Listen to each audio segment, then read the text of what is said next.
আজকে আমরা মানুষ খেকো ভূতের গল্প শুনব। গল্প শুরু। মানুষ খেকো ভূত। রাত তখন গভীর, চারদিকে থমথমে নীরবতা। গ্রামের পাশ দিয়ে বয়ে যাওয়া নদীর পানিতে চাঁদের আলো পড়ে এক রহস্যময় পরিবেশ তৈরি করেছে। কিন্তু এই নীরবতার মধ্যেও এক অজানা আতঙ্ক ঘুরে বেড়াচ্ছে। এই গ্রামটির নাম ছিল চন্দ্রপুর। দিনের আলোয় স্বাভাবিক হলেও রাত হলেই এখানে কেউ বেরোতে সাহস করত না। কারণ বহু বছর ধরে শোনা যাচ্ছিল এক রহস্যময় ভূতের কথা, একটা মানুষ খেকো ভূত। গ্রামের বয়োজ্যেষ্ঠদের মতে কয়েক দশক আগে এখানে এক ভয়ঙ্কর ডাকাতের দল বাস করত। তাদের নেতা ছিল রঘু ডাকাত। সে ছিল নির্মম ও নিষ্ঠুর। এক রাতে গ্রামের মানুষ একত্র হয়ে ডাকাত দলের উপর হামলা চালায় এবং রঘু ডাকাতকে হত্যা করে। কিন্তু মারা যাওয়ার আগে সে প্রতিজ্ঞা করেছিল, আমি ফিরে আসব এবং এই গ্রামে যারা বেঁচে থাকবে সবাইকে গিলে খাব। এরপর থেকেই প্রতি পূর্ণিমার রাতে গ্রামের কাউকে না কাউকে নিখোঁজ হতে দেখা যেত। সকালে তাদের কেবল হাড়গোড় পাওয়া যেত নদীর ধারে। গ্রামের মানুষের ধারণা, এটা রঘু ডাকাতের অভিশাপ। সে ভূত হয়ে ফিরে এসেছে আর মানুষ খাচ্ছে। একদিন গ্রামের এক সাহসী যুবক, নাম তার অর্ণব, এই রহস্যের কিনারা করতে চাইল।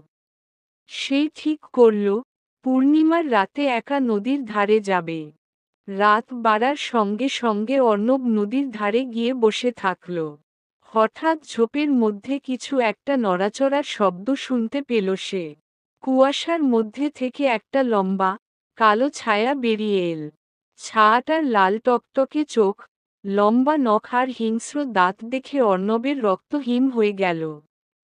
ভূতটা ধীরে ধীরে অর্ণবের দিকে এগিয়ে আসছিল। অর্ণব পেছাতে থাকল, কিন্তু আচমকা তার মনে পড়ল, রঘু ডাকাত যখন মারা গিয়েছিল তখন তার গলায় একটা লোহার লকেট ছিল।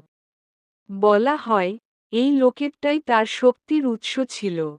যদি সেটা পাওয়া যায় তাহলে ভূতকে হারানো সম্ভব। অর্ণব দ্রুত গ্রামের পুরনো কালীমন্দিরে ছুটে গেল। কারণ শোনা যায়, রঘুর লকেটটা ওখানেই লুকানো ছিল।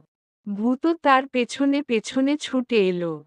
অর্ণব মন্দিরের ভেতরে ঢুকে পুরনো দেবীমূর্তির পেছনে খুঁজতে শুরু করল। হঠাৎ তার হাত লকেটের ওপর পড়ল। সে দ্রুত সেটি হাতে নিতেই প্রবল বাতাস বইতে শুরু করল। ভূতটা বিকট শব্দে চিৎকার করে উঠল, না, এটা হতে পারে না। অর্ণব লকেটটা উঁচু করে ধরে দেবীর পায়ের কাছে রেখে দিল। মুহূর্তেই ভূতটা চিৎকার করতে করতে ধোঁয়ার মতো উধাও হয়ে গেল। সেদিনের পর থেকে চন্দ্রপুরে আর কখনো মানুষ খেকো ভূতের দেখা মেলেনি।